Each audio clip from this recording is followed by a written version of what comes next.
प्रिय छात्रों, कल की कक्षा में हम सब ने अरस्तु के दास्ता पर विचारों की चर्चा की।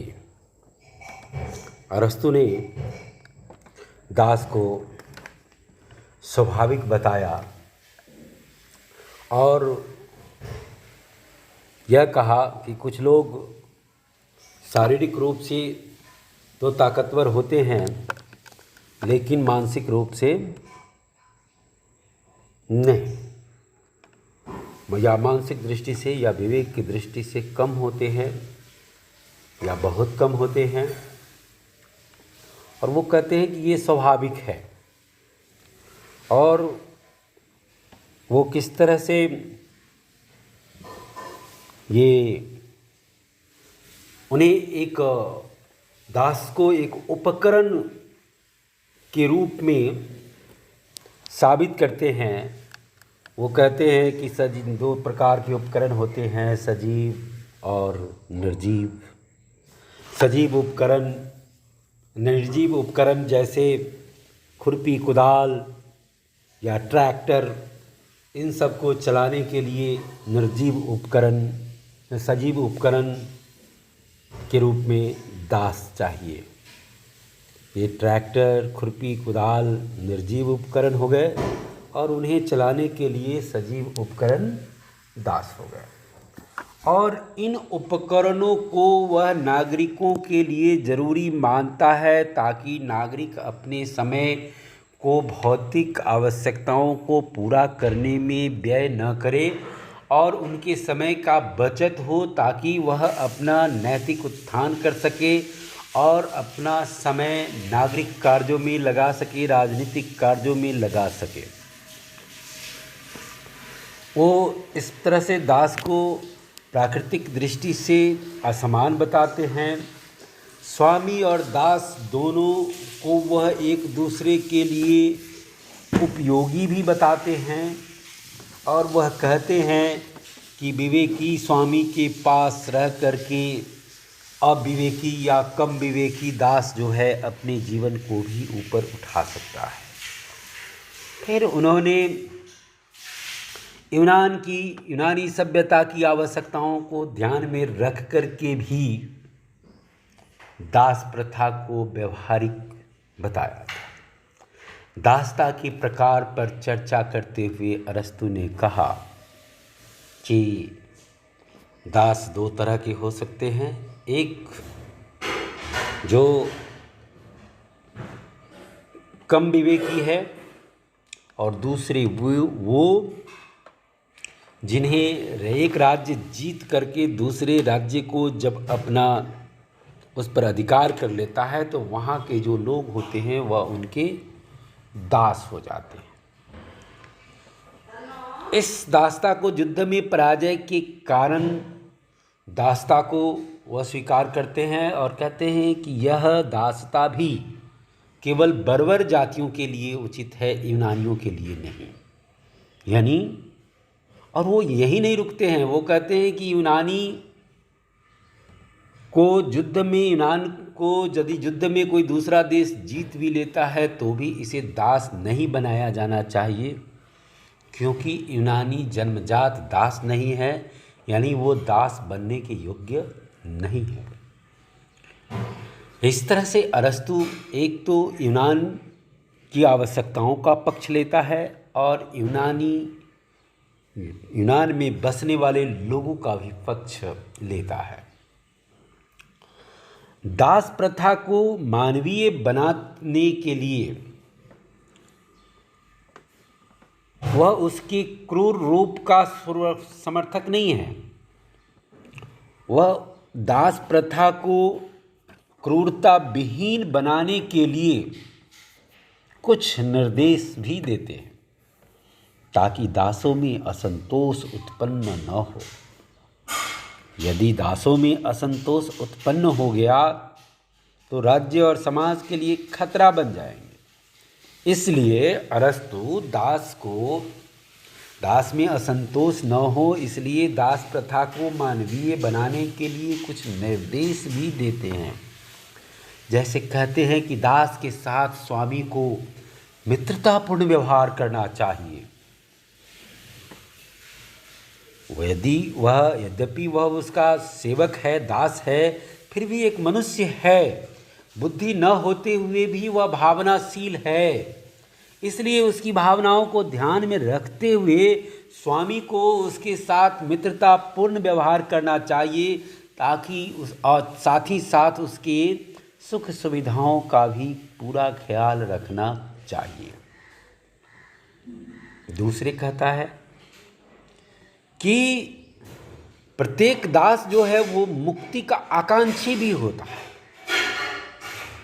उसमें मुक्ति की आकांक्षा, दासता से मुक्ति की आकांक्षा को जीवित रखने के लिए यह आवश्यक है कि उसे ये विश्वास होना चाहिए कि समर्थ होने पर भी वह भी दासता से मुक्त होकर एक स्वतंत्र जीवन जीने का अवसर प्राप्त कर सकता है।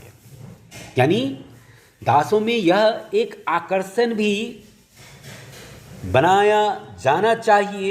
बनाए रखा जाना चाहिए कि आप भी स्वतंत्र हो, ये दासता से मुक्त हो सकते हैं और स्वतंत्र नागरिक का जीवन व्यतीत कर सकते हैं। साथ ही वह कहते हैं अरस्तु कि ज़रूरत से ज़्यादा लोगों को दास नहीं बनाने चाहिए, दासों की संख्या को भी सीमित किया जाना चाहिए। आगे वह और कहते हैं कि दासता को वंशानुगत नहीं बनाना चाहिए। यदि यह ऐसा जरूरी नहीं है कि दास का संतान भी दास ही हो। दास संतानों में यदि विवेक शक्ति है तो उसे दासता से मुक्त कर दिया जाना चाहिए। यानी किसी दास के पुत्र में यदि विवेक है, वह विवेकहीन नहीं है या अल्प विवेकी नहीं है, तो उसे दासता से मुक्त कर दिया जाना चाहिए।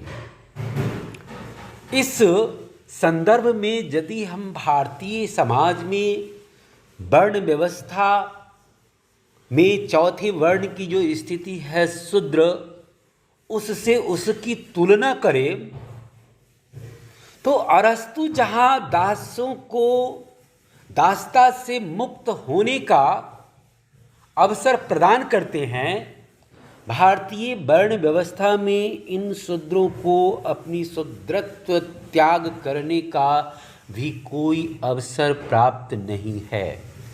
वह कुछ भी करके, कितना भी ज्ञानवान हो जाए, कितना भी धनी हो जाए, कुछ भी कर ले, वह अपने जाति बंधन को वह तोड़ नहीं सकता। उस शूद्रत्व से उसे मुक्ति नहीं दी जा सकती। तो इस जो भारत में जो हम वर्ण व्यवस्था देखते हैं और यूनान में जो दास प्रथा थी, है ना, वो भारत की जो वर्ण व्यवस्था है, इससे यूनानी दास प्रथा की व्यवस्था को हम कहीं बेहतर बता सकते हैं। आलोचना अरस्तु द्वारा जो ये दास प्रथा को सही बताया गया है, इसे सबसे पहले तो मानवीय आधार पर किसी भी स्थिति में स्वीकार नहीं किया जा सकता। प्राचीन समय में भी और आज के समय में भी इसी आधार पर संपूर्ण विश्व से इसे समाप्त कर दिया गया। आज के समय में न कोई स्वामी है, न कोई दास। अरस्तु के दासता के सिद्धांत को अविश्वसनीय, अप्राकृतिक, अयुक्तियुक्त, अमानवीय, संकीर्ण, क्रूर तथा यूनानी पूर्वाग्रहों से ग्रसित माना गया है और यह मानते हुए इसकी कटु आलोचना की गई है।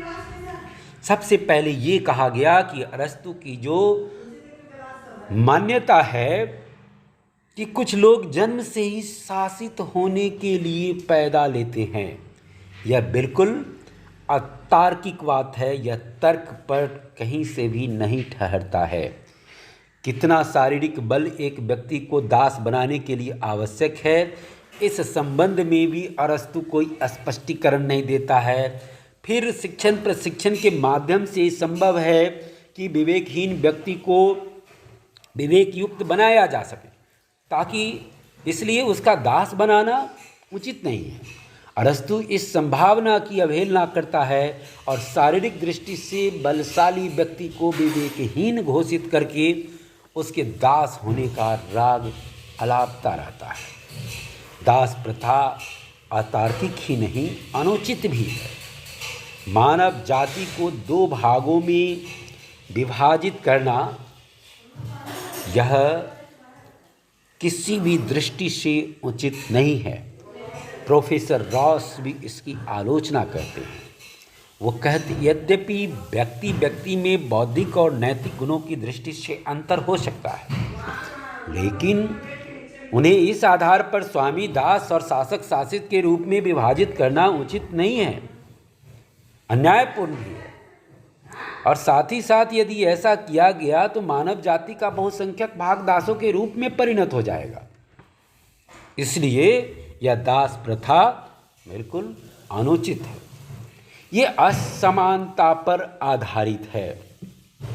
मनुष्य मनुष्य में विवेक और ज्ञान संबंधी असमानता हो सकती है, इसके बावजूद उनमें एक आधारभूत समानता होती है जिसकी अवहेलना नहीं की जा सकती।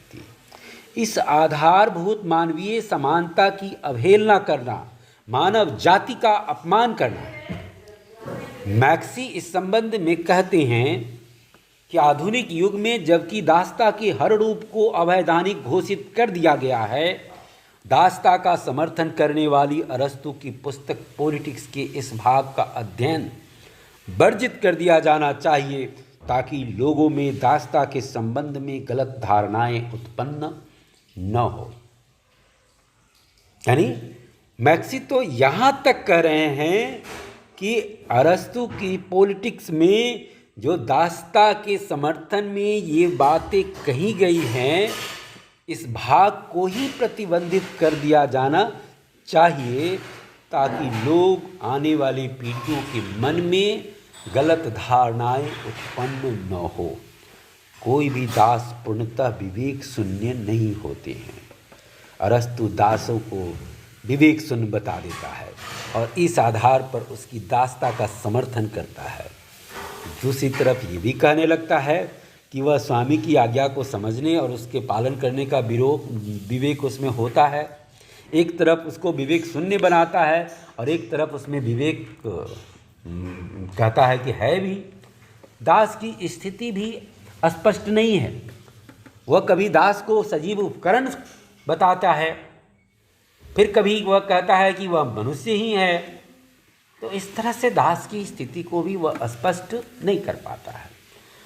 अरस्तु का जो यह कथन है कि दासों का शरीर बलवान और हष्टपुष्ट होता है और स्वामियों का शरीर कोमल और संतुलित, ये जो है सर्वत्र इसके अपवाद दृष्टिगोचर होते हैं। मतलब ऐसा कोई जरूरी नहीं है कि जो बलशाली व्यक्ति हैं वो विवेकहीन ही होंगे और जो कोमल व्यक्ति है वो विवेकवान ही होंगे, ऐसा कोई जरूरी नहीं। अरस्तु जातीय अहंकार भी दिखाता है। वह यूनानी को कहता है कि विजेता हो या पराजित हो, यूनानी को दास नहीं बनाया जा सकता। अरस्तु का दासता सिद्धांत जो है वो श्रमिक शोषण पर ही आधारित नहीं है, यह अपमान करने वाला है। जो मानव श्रम करता है, अरस्तु ने उसे उसके श्रम से उत्पादित सामग्री के उपभोग से भी वंचित कर दिया है। यानी दास को, श्रमिक को तो उसके लिए